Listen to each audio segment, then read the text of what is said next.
I am Rachel with Progressive Change Campaign Committee. I hope everyone is staying safe and doing okay. Wherever you're joining us from, we have folks from California and DC and New York and North Carolina and Maryland joining us. So welcome for wherever you're joining us from. We are also very aware of all of the things, very troubling things happening in our world and in our country these days. So we really appreciate you taking the time to be here with us. So we are thrilled to have Donna Edwards with us tonight, running in Maryland's 4th Congressional District. We want to save as much time as possible to dig into questions. So please, at any point, don't hesitate, stick your question in the chat box, and my colleague Nick will let you know when we're coming your way. So bear with me, we will get to as many as we possibly can. And Donna's excited to hear from you all. And then, folks, while we, purposely don't charge a ticket price up front for these events, we do really hope that if you're inspired by what you're hearing from Donna, tonight, that you'll consider chipping in to help fuel her campaign. And we'll make that very easy for you. We'll stick the donate link in the chat box a few times, so you'll be able to easily find that. And so something we've been doing for the regular folks that join us every week, and then for new folks too, what we've been doing is we all kind of unmute for a second to say hi to each other, to say hello to Donna, just feel a little bit more warm, like we're together instead of in front of our computers. So please, if everyone could very quickly unmute and then mute yourself back, and let's say hello to Donna, and let's say hello to each other quickly. Hi, Donna. Hello, Hi, Donna. Hello. Greetings from Great Swiss. Hello, Donna. Hello. Hey. Hello, Thank you, soror Thank sister, you. Zeta That Phi was Beta. awesome. Thank you. Okay, so and then please quickly mute yourself back. Thank you. Okay, so I'm going to go ahead and kick it over to our fantastic co-founder, Dr. Stephanie Taylor, to share a few words about Donna. Stephanie? Thank you. Thank you to everyone for joining our call tonight. Tonight, I am so pleased to introduce Donna Edwards, who's running in Maryland's 4th Congressional District. As Rachel said, the seat is a blue seat that's open due to Congressman Anthony Brown running for Maryland Attorney General. And some of you may remember that Donna represented this district previously from 2008 to 2017 before she ran for US Senate. And I think of Donna as one of the people who opened the door for so many in the Congressional Progressive Caucus today by showing how to run and win and legislate as an unapologetic progressive. She truly helped found the modern progressive movement. Donna has a long history of activism. Before her first run for Congress, she co-founded the National Network to End Domestic Violence. She helped pass the 1994 Violence Against Women Act. And when she first ran for Congress, she took on 7-term incumbent Al Wynn. Some of you who've been around a long time may remember this race, may remember that amazing primary. He was one of the most conservative members of the Democratic caucus. He had voted for the Iraq War and the bankruptcy bill. He had fought the net neutrality bill. And Donna said, that's not good enough for this district. We deserve real representation that's in step with our district. And by beating Al Wynn, she created the roadmap for challenging incumbents who are out of step with their constituents. And it's a roadmap that has been followed by so many new progressive challengers today. So I'm really excited for you to hear today from Donna Edwards, one of my personal heroes. So let me now turn things over to her for her remarks. Wow, Stephanie, thank you so much. And thank you to everybody. It really, even though I can't, use my keyboard, it really felt great to hear from everyone this evening. And, Stephanie, as you were talking, I was reminded, I never thought of myself as breaking any ground. I just thought of us as progressives really getting together to begin a progressive movement, to be able to shape policy in Congress. And so I'm excited to be here with you this evening. And I will tell you, I took a long time before I decided that I would run for Congress again when this seat opened up, because I really wanted to know what value there would be in going back into a Congress that is a very different one from the one that I left. But as I thought about it, talked to a lot of my former colleagues, especially members of the Progressive Caucus, first of all, I thought, how great to be able to go back into a Congress where the number of progressives and activists who are in the Congress is so much greater than the number when I entered in 2008 and when I departed in 2017. And so that alone gives me, sort of, chills to think about going back into this Congress. And let me tell you, in our district and across the country, people are really feeling the pinch. They were squeezed by COVID. In my district, majority African-American district, so many people lost their lives, mostly because they didn't have good primary care to begin with. And they had underlying health conditions that never were dealt with. And so some of the same challenges that we saw a decade ago as we passed the Affordable Care Act, we know still exist. And I thought, why not go back into Congress and really fight for Medicare for all so that we can have the kind of healthcare system that we deserve, fight for prescription drug relief so we can negotiate prescription drugs. Those are all things, those big battles still remain. And I thought, well, I've got a little bit of energy to give to that and to join all of our colleagues in the Progressive Caucus in making that happen. And let me just say lastly, before we get to questions, that we are in a completely different environment. Not only are we fighting for basic policies that we want, a living wage and Medicare for all and climate justice and action on climate change and all of those things. But my God, we have to fight for our democracy. We have to fight for our institutions. And I'm prepared to join that fight with you as well. And so it's a really exciting time. I love the idea that I get to go back with my seniority and leadership and be able to join right in with my colleagues, hit the ground running, as they say. And I would not be able to do that without you. And let me just tell you something. This race is one that mirrors in some ways the race in 2008. It's like all of the corporate Democrats lined up on one side and Donna and progressives lined up on another side. And so those battles that we fought a decade ago, those battles are still going on. And so I really need your help and support here so that we can win this race and continue to tick-tock every single progressive we can into the Congress so that we can wage these fights and not just wage them, but win them. Great. Thank you. Thank you, Donna. Okay, so we are going to go to Richard Langworthy. Our friend Richard has a question. So Richard, will you please unmute yourself, sir? And will you share with folks where are you calling in from? Okay. And then please ask Donna your question. Okay, greetings everyone from the United Kingdom. And I'd like to know, how can you Americans prevent an Article 5 convention from happening? I've heard that if 7 more states sign on, the GOP are going to be able to rewrite the US Constitution and just flat out destroy American democracy.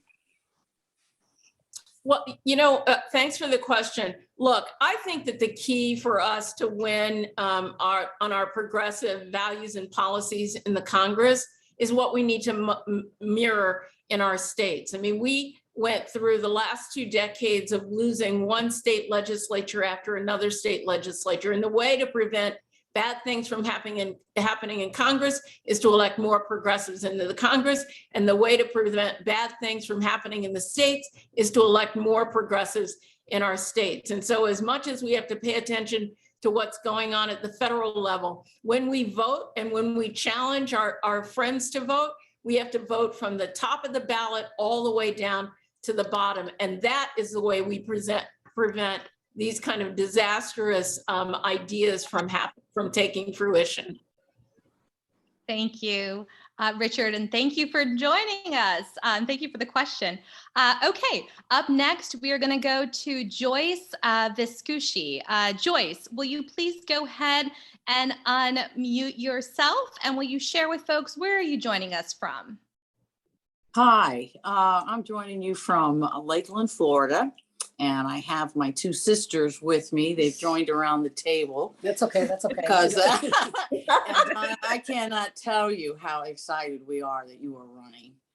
I'm just thrilled. So anyhow, I've been a long time fan of yours, and so very, very excited about you returning to Congress.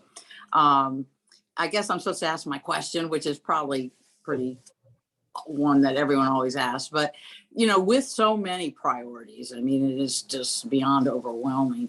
Is there one that is just, you know, what would, if you know, had to push come to shove, say, what is would your number one priority be when you return to the U.S. Congress?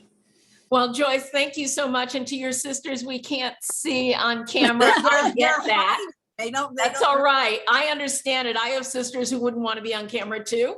But Joyce, really what I have to say to you is that when you're in Congress, you don't really have the luxury of choosing one issue.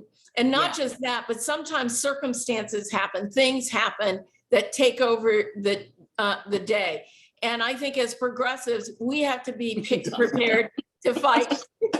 We have to be prepared to fight on every single front.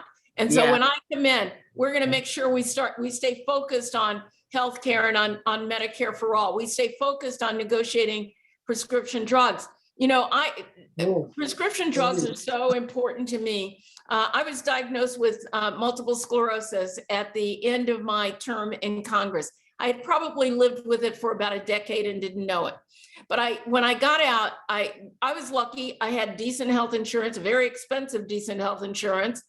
But my prescriptions collectively cost almost $100,000 a year. And I had to pay 20% of that. Well, I could do that, but no American should have to pay that. And to our friend Richard in the UK, the same medication that I took in the United States that cost $70,000 costs $7,000 in the UK. Same drug, same company, just extorting us in the United States because they can. And so I think that this is something that we really have to fight for in our country. And I'm prepared to go in there with that fight because not only do I have my story, I have the story of thousands and thousands of my constituents, and of course, millions of people across the country. Joyce, thank you so much for joining us. And Joyce's sisters, thank you for also joining us too. Thank you. Okay, so we are going to go to our next question. Donna, we have a friend, a member on the line with us, but she asked if I could ask her question for her. So her question, Caroline would like to know, Donna, it's such an important question. How can rural progressives overcome the pervasive disinformation and misinformation dominating public discourse? Well, I mean, this is a really great question because one of the things that I did when I left the Congress in 2017 is I got in my RV. Her name is Lucille, and I drove across the country on. I stayed off of the interstates, and I was on state and local roads in small towns all through rural America. And I had the benefit of listening to the radio and seeing local television. And it was shocking, you know, for somebody coming from the East Coast in a progressive state to hear what some people are hearing day after day, hour after hour. And so I think that what we have to do is we have to organize and you know, we have to get some of our, you know, our friends and allies to start buying up some of those radio stations and, you know, and making sure that we can get a message out across America. And frankly, the concerns that people in rural America have are really the same concerns that we have in my suburban district. I talked to people in campgrounds who were concerned about prescription drugs, who were concerned about a future for their children, who were concerned about our education system, who were concerned about democracy. I mean, all of those things. And so we have to figure out a way And maybe it's one by one, and we know the old organizing, you go to where people are and you organize them there. And I think that we have the capacity to do that. And let's just say, if it's a third of the country that is like totally unreachable, that's fine. But let's not leave out that other third that we can reach and where we have common ground around issues that concern us as working people. Thank you, Donna. Okay, up next we have a question. Michael, sorry, sir, you submitted a great question. Would you like to ask Donna your question? And please share with folks, where are you calling in from? Lincoln City, Oregon. Thank you for joining us. What's your question, Michael? Well, it's just a question basically suggesting, and this is understanding you're a progressive, a modicum of caution for our goals in regard to firearms in this country. It stems from polls that it seems that the polls are showing so much more that we're closer to mandatory background checks, age limits on AR-15 purchases, and smaller magazines. Can we begin there and evaluate what the impact of these changes have been? I just don't know exactly what your stated position is on this. Well, I have a long record on gun safety legislation, and part of it stems from the work that I did, let's just say a while back, on violence against women. I was one of those advocates who worked across the country to help pass the Violence Against Women Act of 1994, and then the domestic violence offender gun ban in 1996. And I know that where intimate partners are concerned, the number one cause of death among intimate partners is a firearm. And so I think it's important for us to have regulations regarding gun safety, particularly background checks. I mean, we have so many loopholes in our background checks that it makes it very ineffective in terms of identifying people who should not purchase or possess firearms. We need to make sure, for example, that on AR-15s or other kinds of assault weapons, I want to see us reinstate the assault weapons ban. I think that, look, I come from a family of hunters, and none of my uncles and cousins would tell you that you hunt with an AR-15 unless you're hunting people. And so there's not a legitimate non-military use for that kind of weapon on our streets and in our communities. And I also, age limits and restrictions, I wouldn't want to cast aspersions on everyone who has a mental health issue. There are plenty of people around the world who have mental health concerns in countries that are dealing with that. But the difference between them and us is we have a lot of guns. And, somewhere in that 400 million guns that are out there in American households, there are only 330 million Americans, and a lot of those are babies and grade schoolers.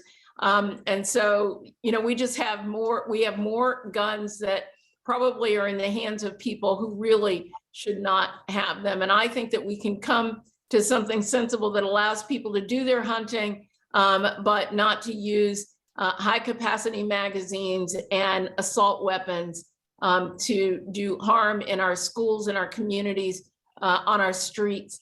And as much as we pay attention when there's a mass shooting or killing, every day there's a child, a kid, a woman in a home on our streets who are losing their lives one by one to gun violence. May I ask a follow-up? Sure.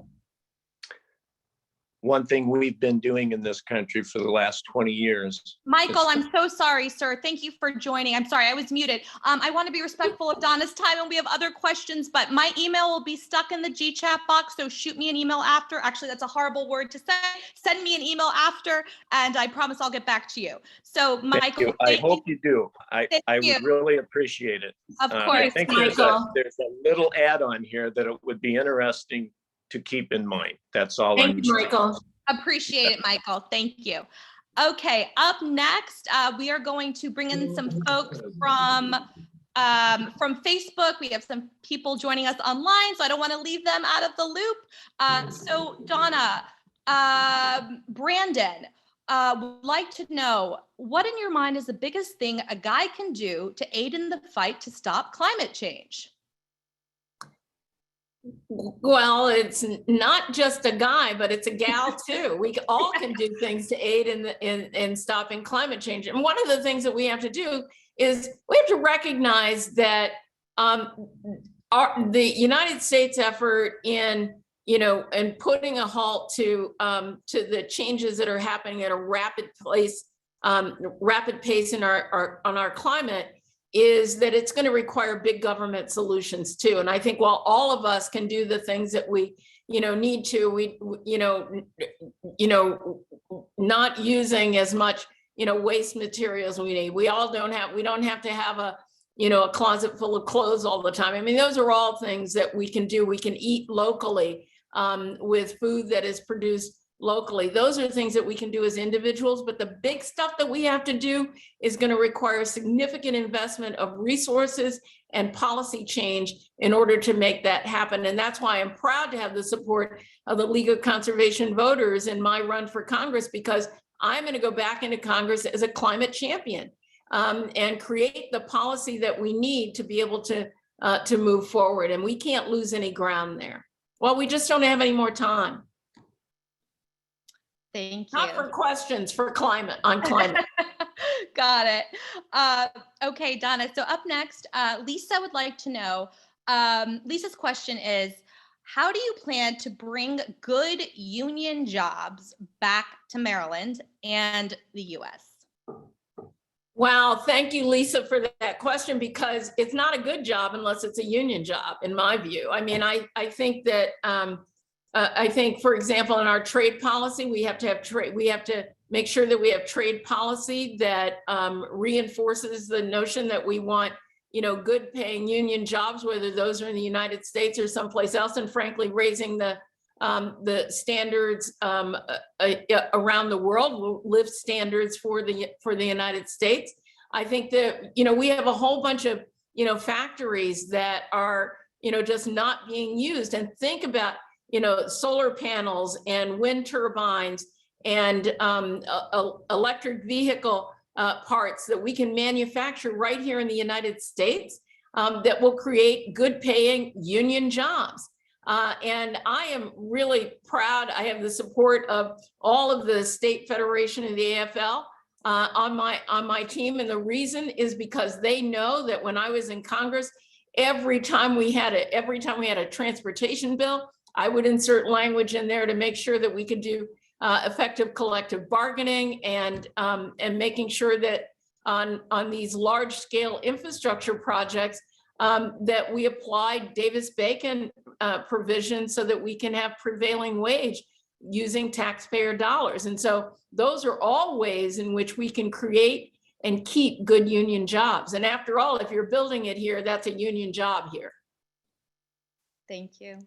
I think we have time for maybe one or two more questions. So Donna, Tara from New York would like to know, what are your plans to protect our reproductive rights? Oh my gosh, I have to say, like everybody, it is shocking that we are in the place that we are. I mean, I'm an old lady, and all of my old lady life, my reproductive freedom, our reproductive freedom has been protected through Roe v. Wade. First, we have to get through the House and the Senate and codify the protections of Roe. There's no fight against the court unless we codify Roe. And we've got to take the fight to all of those state legislatures out there. And when I talked earlier about voting from the top of the ballot down to the bottom of the ballot, that means that we need to seize control of state legislatures. We cannot just be content to focus on federal races, even though I want you to focus on this federal race. Let me be really clear about that. But we have a lot of work to do in order to make sure that we regain those legislatures so that we can make sure that we institute changes, not just in the Congress or at the federal level or through agencies, but in our states as well. But it's a terrifying time, I think, for women, for persons, for reproductive rights. And there's not going to be a quick fix here. But I think that we should use this moment to organize and mobilize for November 2022. Thank you. So Donna, we want to be respectful of your time. So I'm going to pass it back over to Stephanie Taylor. Maybe we can do one more. Yeah, she. Okay.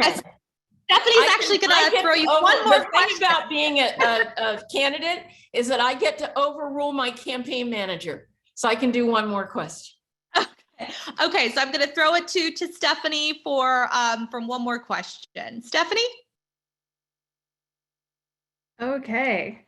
Well, thank you to everyone for your great questions. Thank you, Donna, for your thoughtful answers today. So I have one more question, which is, Donna, can you talk to us about why folks should invest in this race right now, and how contributions right now will help build your campaign and get you off to on the strongest path possible, and why it's such a critical investment right now? Well, thank you so much for that question, Stephanie. Here's the thing. In Maryland, we elect a lot of Democrats. That means most of our seats are, the primary is everything. Our primary is July 19th.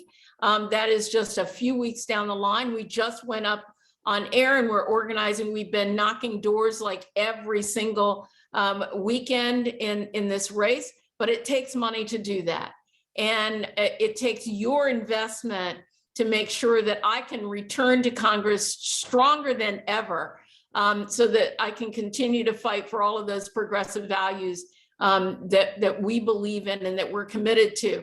And an investment right now means the difference between having enough in the bank to go right up until July 19th. And without that, even with a lead that I may or may not have in the polls, we know that there are plenty of people who are organized against me right now, and they are prepared to spend. They're prepared to spend independently of the campaigns, and they are prepared to fund my opponent, my principal opponent in this race. And so I need you.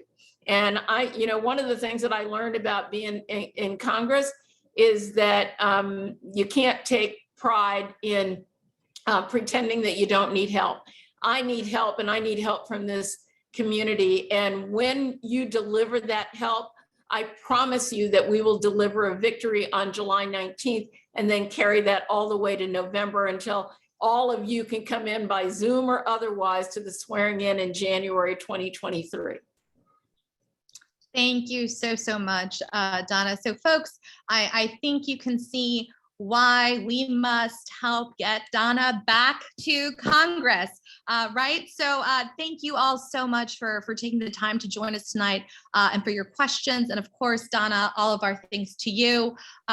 Folks, if you can chip in, please do. If you already chipped in and you're feeling more motivated, chip in some more. If you have some friends, ask them to chip in. Your parents, folks in your community, ask them to consider chipping in. And the donate link is right in the chat box.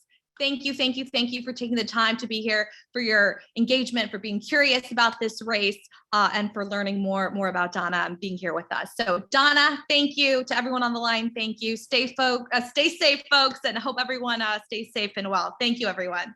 Thank Good you. night. Bye. Thank you, Donna. Bye, folks. Take care. Bye, Donna. Thank you.